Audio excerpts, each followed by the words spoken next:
Zarah Sultana, the MP for Coventry South, has sparked major controversy after saying in a BBC interview that Nigel Farage, the leader of Reform UK, displays all the characteristics of a fascist politician. She warned that a government led by Farage would be disastrous for working-class communities, minorities, and civil liberties across Britain. Speaking to Nick Robinson on the BBC's Political Thinking program, Sultana accused Farage and members of his party of being committed to spreading racism, adding that their policies threatened to take Britain backwards. When challenged that she was comparing Farage to Hitler, Mussolini, and Franco, she replied that while she wasn't saying that literally, she believed he was heading down a similar path. She said her main concern was what Farage would do if he ever came to power, particularly regarding trade unions, migrants, and the LGBT community. She pointed out that his record of voting against workers' rights proves he poses a serious danger to Britain's future.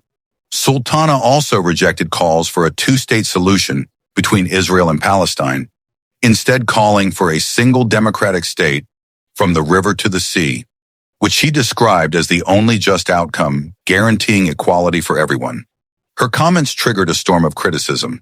A Reform UK spokesperson dismissed her remarks as ignorant, saying she should go back to school or buy herself a dictionary.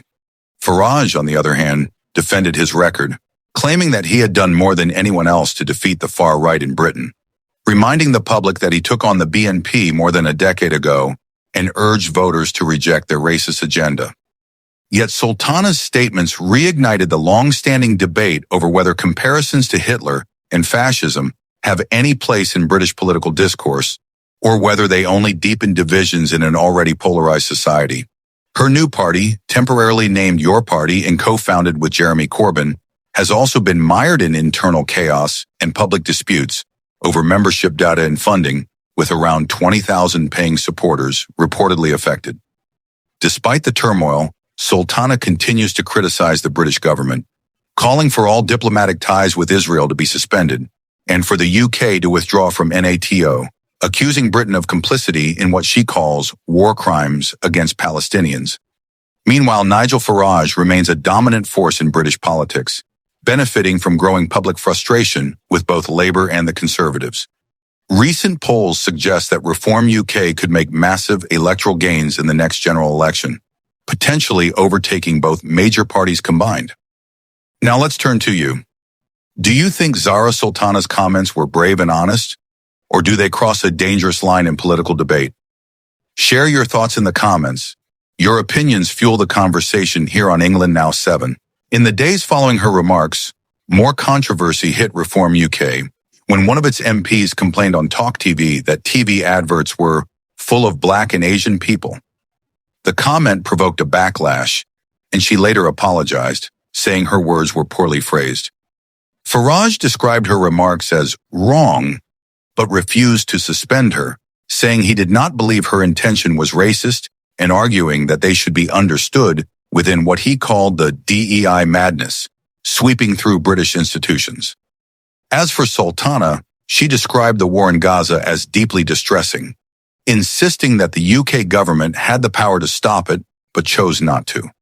She wrote on X that the only just future is one democratic state from the river to the sea, guaranteeing equal rights for everyone who lives there, and the right of return for all Palestinians. She added, if that offends you, maybe ask yourself, why do equality and democracy scare you more than apartheid and racial supremacy? Her statement reignited fierce debate. Critics said the phrase, from the river to the sea, is anti-Semitic because it implies the destruction of Israel, while pro-Palestinian activists argue it simply represents freedom and equality for all people living between the Jordan River and the Mediterranean. Later on X, Sultana clarified her remarks, saying, Nigel Farage isn't Hitler, but make no mistake, if we don't stop him and reform, he will drag this country down a dangerous fascist path, just as we've seen unfold across parts of Europe and the United States. That path means attacks on trade unions, minority communities, and our civil liberties. It's socialism or barbarism. We must choose socialism. So, what do you think? Is Britain truly shifting towards the far right, or are the media exaggerating the threat? Let us know your thoughts in the comments below and don't forget to support England. Now 7, the place where we discuss what others avoid. Sources: The Telegraph, BBC News, Yahoo, UK.